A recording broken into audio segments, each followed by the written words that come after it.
Hey,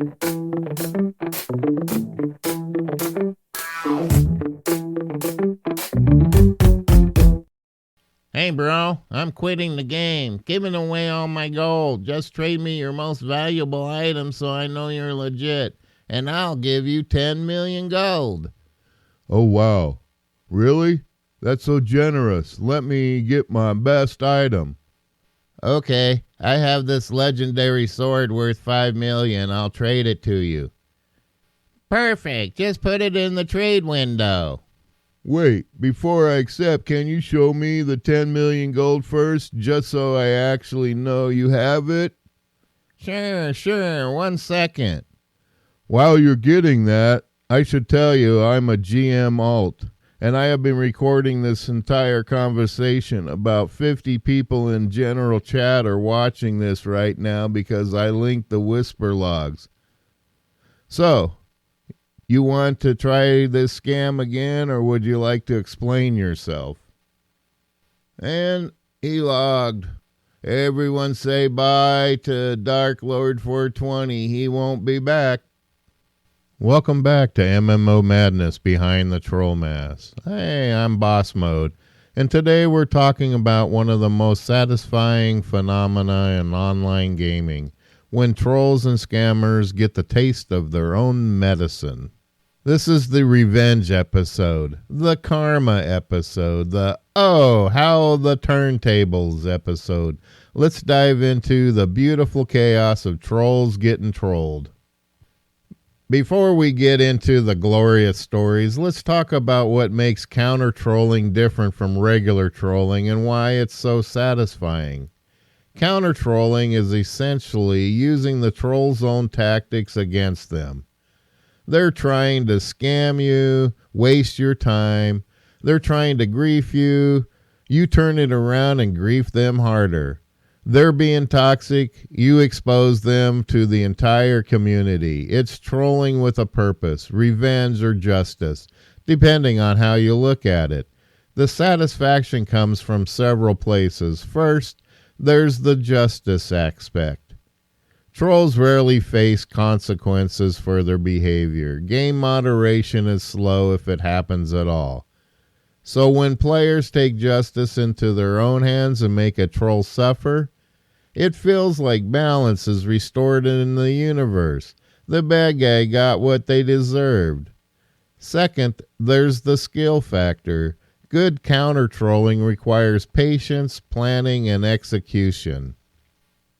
You have to outsmart someone trying to outsmart you.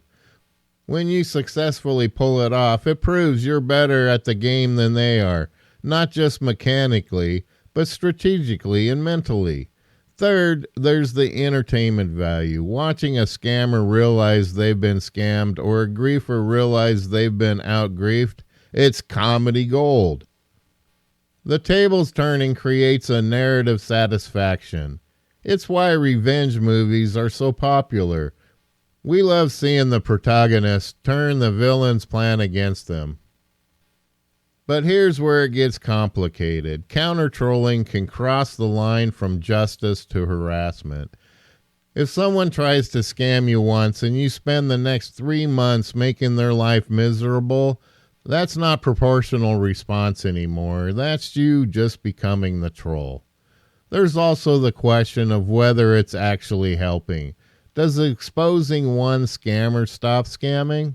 Or does it just create an arms race where scammers get smarter and counter-trolls have to escalate? Some people argue that counter-trolling makes the problem worse by normalizing toxic behavior as long as it's directed at bad people. And sometimes innocent people get caught in the crossfire. You think someone's scamming, so you counter-troll them. But it turns out they were legitimate and you just griefed someone who didn't deserve it. The vigilante justice fantasy runs into the reality that you might be wrong. But you know what? When it's done right, when a genuine troll gets out-trolled by someone who's just better at the game than they are, it's beautiful. It's karma in action, and today we're going to celebrate those moments while acknowledging the complexity. All right, let's get into the Hall of Fame. These are the most legendary, satisfying, karma-filled stories of trolls getting exactly what they deserved. This is a classic from RuneScape. There's this ancient scam called doubling money, where someone claims they'll double any gold you trade them. Obviously, it's a scam. You trade them your gold, they log off, or just don't trade back. A player, let's call him Alex, saw someone spamming this scam in the Grand Exchange, and instead of ignoring it, Alex decided to waste this scammer's time. He engaged, pretended to be a naive new player, and started testing the doubling service with tiny amounts. He traded 1,000 gold. The scammer, trying to build trust, actually doubled it and gave it back 2,000. Alex acted amazed. He traded 5,000. The scammer doubled it again. Now at 10,000, Alex kept escalating slowly. 10K, then 20K, then 50K. Each time the scammer doubled it to keep the con going, waiting for the big payout. Alex kept this going for 3 hours. 3 hours. He'd act like he was about to trade big, then get scared and do another small test. The scammer was getting impatient but couldn't back out now. He'd invested too much time and gold into building trust. Finally, Alex said he was ready to trade 10 million gold. The scammer was salivating. Alex put up 10 million in the trade window. The scammer accepted it immediately, ready to run off with the biggest score of his life. Except it wasn't 10 million gold. Alex had put up 10 million coins of a worthless currency that looked similar in the trade window. By the time the scammer realized, Alex was gone, and Alex posted the whole conversation to Reddit with timestamps showing he'd wasted 3 hours of a scammer's life and tricked them into losing their own gold in the process. This one is from EVE Online, and it's beautifully elaborate. A corporation was notorious for recruiting new players, gaining their trust, and then stealing everything they had before kicking them out. A veteran player, we'll call her Sarah, heard about this core and decided to infiltrate. She created a new character, pretended to be a clueless newbie, and joined the core. She played the role perfectly, asked dumb questions, made rookie mistakes, seemed like the perfect target. The core leadership started grooming her for the scam. They gave her small amounts of ISK to build trust. They taught her the game. They made her feel like part of the family. All standard recruitment scam tactics. But Sarah was documenting everything. Screenshots, recordings, ISK transfers, the whole thing. And she was also reaching out to other members of the corp who she suspected were being scammed. When the core leader finally made their move and tried to steal her assets, Sarah revealed her true identity. She posted all the evidence to the EVE forums. She exposed the entire operation. But here's the best part. She convinced the other 5 victims to join her in the counter heist.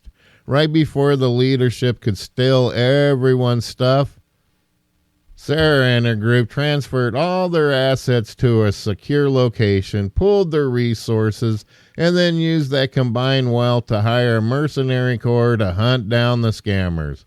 For weeks, every time the scam corps leadership logged in, they got destroyed by mercs. The scam corps folded, the leadership quit EVE, and server transferred. And Sarah became a minor legend in the EVE community for her elaborate long con revenge operation. Here's a World of Warcraft story. There was a player notorious for ninja looting, joining groups, waiting for valuable items to drop, stealing them, and then leaving the group. He'd done this dozens of times. Everyone on the server knew him.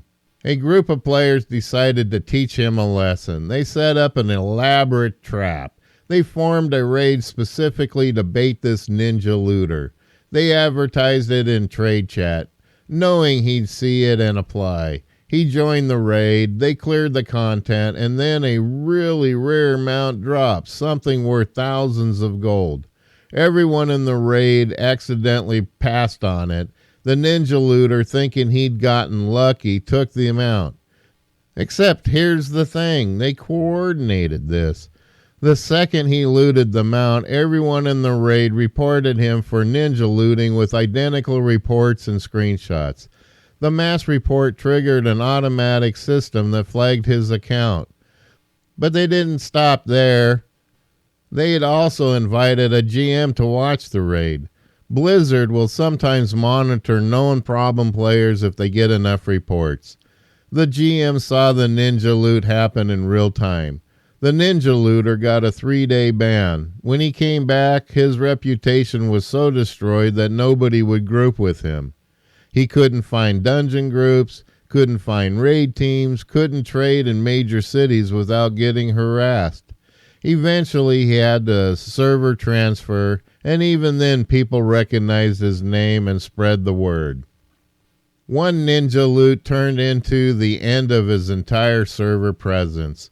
The counter troll was so effective, it basically forced him to quit. Remember our catfishing episode? This is the reverse Uno card version.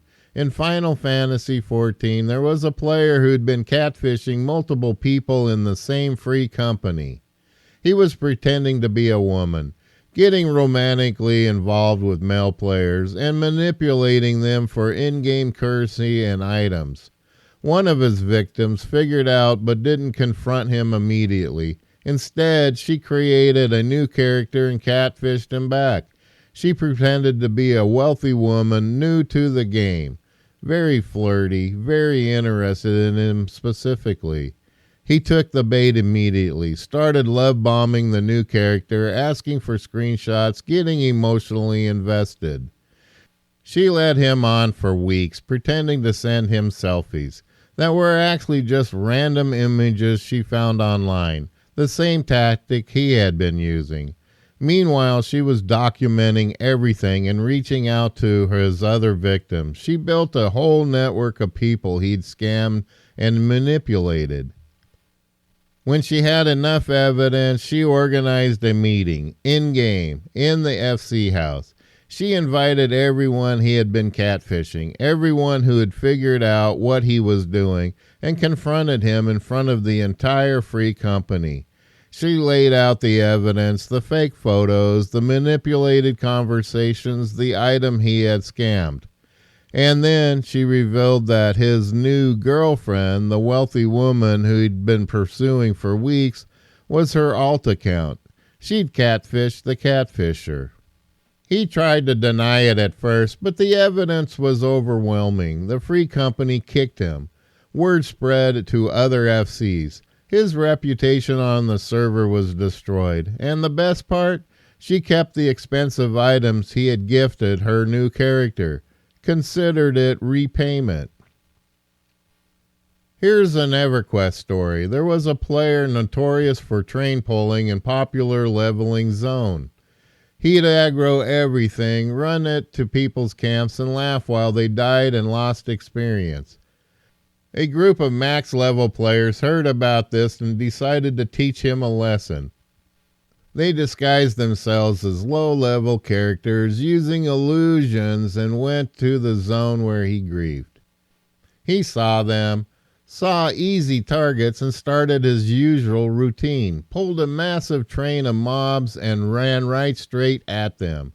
The group dropped their illusions and revealed themselves. Max-level characters in full raid gear. They destroyed the entire train in seconds. The griefer tried to run, but they'd blocked his escape route with their characters. Then they returned the favor. One of them pulled every high-level mob in the adjacent zones, stuff that was way too strong for the griefer to survive. And they trained him over and over. Every time he respawned, they'd find him and train him again. They did this for hours, followed him across zones, trained him at bind points, made it impossible for him to play. And every time they just say in zone chat, just showing Griefer what it feels like. Eventually a GM intervened and told everyone to stop. But the Griefer had lost so much experience from dying repeatedly that he de-leveled multiple times. He quit the server. The counter troll was so severe it drove him out of the game entirely. We're going back to World of Warcraft for this one. A player was manipulating the auction house for specific crafting material. He'd buy up the entire supply and relist it at 10 times the price. Anyone who wanted to craft had to pay his inflated prices. A guild of crafters noticed this and organized a counter operation. They spent weeks farming the material, hundreds of thousands of units. They kept it at all their guild banks, didn't post any of it, let the manipulator think he'd cornered the market. The manipulator kept buying and relisting, kept raising prices. He invested millions of gold into maintaining his monopoly. He thought he was untouchable. Then the guild struck. They dumped everything onto the auction house at once. Hundreds of thousands of units at vendor price. The market crashed instantly. The manipulator tried to buy it all, but there was too much. He ran out of gold. The prices stabilized at normal levels, and he was left holding millions of gold worth of materials that were now worthless because the market had corrected. He lost everything. Meanwhile, the guild had sold enough at the tail end of his buying spree to make a profit. They'd crashed the market, destroyed his monopoly, and gotten paid doing it. The manipulator quit the game, couldn't recover from the financial loss. The guild posted about it on Reddit and became heroes of the server economy. So, why is counter-trolling so satisfying? What makes watching trolls get trolled feel so good? Let's get into the psychology. First, there's the justice instinct. Humans have a deep-seated need for fairness. When someone does something wrong and gets away with it, it bothers us on a fundamental level. When they get punished, especially through their own tactics being used against them, it satisfies that justice instinct. The universe feels balanced again. Second, there's the Schadenfreude pleasure derived from someone else's misfortune. Normally, Schadenfreude is kind of morally questionable, but when it's directed at someone who deliberately hurts others, it feels justified. We're not laughing at an innocent person's pain. We're laughing at a villain getting their punishment. Third, there's the underdog narrative. The troll is usually the powerful one. They're exploiting game mechanics, their experience. They have the advantage. When a victim turns the tables, it's David versus Goliath. We love rooting for the underdog who defeats the bully using wit and strategy. Fourth, there's satisfaction of seeing skill rewarded. Counter-trolling requires being smarter, more patient, and more strategic than the troll. When someone successfully pulls it off, they've proven themselves superior. That's inherently satisfying to watch. Fifth, there's the deterrent factor. When trolls get publicly counter-trolled and humiliated, it sends a message to other potential trolls. This could happen to you. People like thinking that counter-trolling makes the community safer by discouraging bad behavior. But there's also a dark side to the psychology. Counter-trolling can become addictive. Some people get so into the vigilante justice fantasy that they start hunting for trolls to counter-troll. They're not reacting to being victimized anymore. They're actively seeking targets. There's also the risk of self-righteousness. Once you've successfully counter-trolled someone, it's easy to see yourself as the hero. You start justifying increasingly extreme measures because they deserved it. You might escalate beyond proportional response. And there's the echo chamber effect. When you share counter-troll stories, people applaud you. That social reinforcement can push you to go further next time. What started as defense becomes offense, and you become the troll you were fighting. The healthiest approach to counter-trolling is probably to keep it proportional and time-limited. Waste their time for a bit, expose them if you can, and then move on. Don't let it consume you. Don't become the monster you're fighting. We've celebrated counter-trolling, but let's be real, sometimes it crosses the line. Let's talk about when vigilante justice becomes harassment. There's a story from RuneScape where a player scammed someone for about 500,000 gold. Not great, but not the worst scam in the world. The victim decided to get revenge. He recruited his entire clan. For 6 months they followed the scammer everywhere. Every time he logged in, they'd be there. They'd crash his activity, spam his chat, report him repeatedly, contact any clan he tried to join. For 6 months, for 500,000 gold. That's not counter-trolling anymore. That's sustained harassment. The punishment so drastically exceeded the crime that the victim became worse than the scammer. Or consider the WoW story where a player ninja looted an item, so the victim created multiple accounts to mass report him with fake violations. The ninja looter got banned, but it turned out the ban was based on false reports. That's not justice, that's abusing the system to harm someone. There's also the doxing problem. Sometimes counter-trolls decide that in-game consequences aren't enough. They try to find the troll's real identity, contact their employer, harass the family. At that point, they've crossed from the game justice into real-world criminal harassment.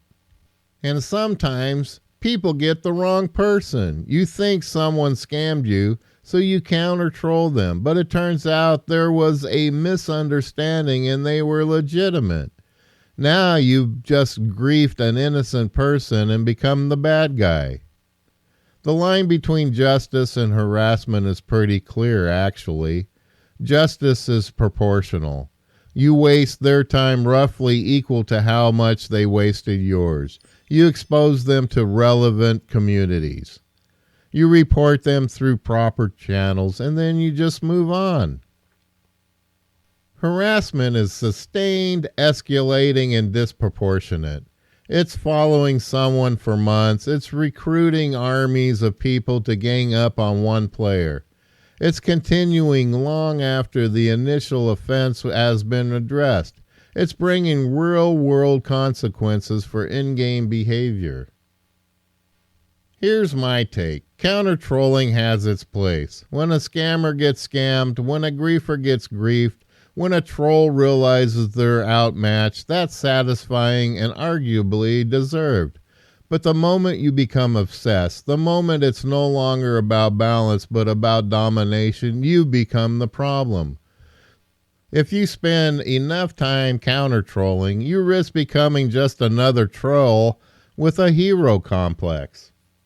Let's talk about the bigger question. Is counter-trolling even ethical? Should players be taking justice into their own hands?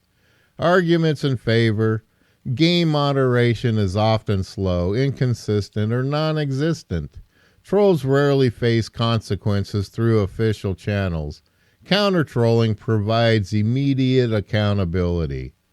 It also serves as a deterrent. If trolls know they might get counter-trolled, they might think twice. Plus, there's the community benefit.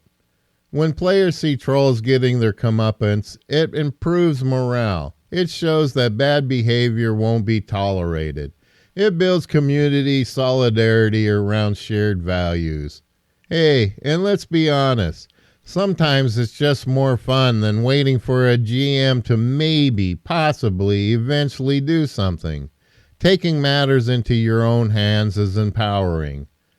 Arguments against? Well, vigilante justice is unreliable. People make mistakes. They target innocent players. They escalate beyond reason. Without official oversight, there's no accountability for the counter-trolls. It also creates a toxic cycle. Trolls get counter-trolled, so they escalate. So counter-trolls escalates back. Before long, the whole community is engaged in this arms race of increasingly toxic behavior, and everyone's worse off. There's also the question of whether it's even effective. Does counter-trolling actually reduce trolling? Or does it just create more entertaining stories while the overall problem stays the same? And from a game design perspective, if players are taking justice into their own hand, that's a failure of the system. The fact that counter-trolling is necessary means the developers haven't created adequate consequences for bad behavior. My personal take? Counter-trolling is okay within limits. If someone tries to scam you and you waste their time or turn it around on them, that's fair play. If you expose a troll to the community through proper channels, that's reasonable. But the moment you cross into sustained harassment or real-world consequences, you've gone too far. The ideal would be for developers to create systems where counter-trolling isn't necessary. Better moderation, clear consequences, faster response times, but until that happens, proportional counter-trolling serves a purpose. Trolls getting trolled is one of the most satisfying phenomena in gaming. There's something beautifully poetic about someone's tactics being used against them, about plans backfiring spectacularly, about karma delivered swift and severe. If you're thinking about counter-trolling, remember to keep it proportional. Match their energy, but don't exceed it. Waste their time if they wasted yours. Expose them if they deserve it, but don't let revenge consume you. Don't become the monster you're fighting. And if you're a troll thinking you're untouchable, remember that there's always someone smarter, more patient, and more creative than you. Every scam can be counter-scammed. Every grief can be out-griefed. Every troll can be trolled harder. The beautiful thing about counter-trolling is that it proves skill matters. You can't just rely on exploiting mechanics or preying on new players. Eventually, you'll run into someone who's better at the game than you are, and they'll make you pay for every bit of chaos you caused. Next week on MMO Madness Behind the Troll Mask, we're diving into the Guildbank heist, inside jobs, and exit scams. We're talking about trusted members who betrayed their guilds, elaborate theft schemes, and the chaos that happens when years of resources vanish overnight. You definitely don't want to miss that one. If you enjoyed this episode, please like, share, and support the podcast. Tell your guildmates, share it on Discord, and leave us a review. And if you've got a counter-trolling story or witnessed beautiful karma in action, email me at podcast@mmomadness.com. Until then, stay smart, stay vigilant, and remember, every troll has their day of reckoning coming. I'm Boss Mode, and thanks for listening.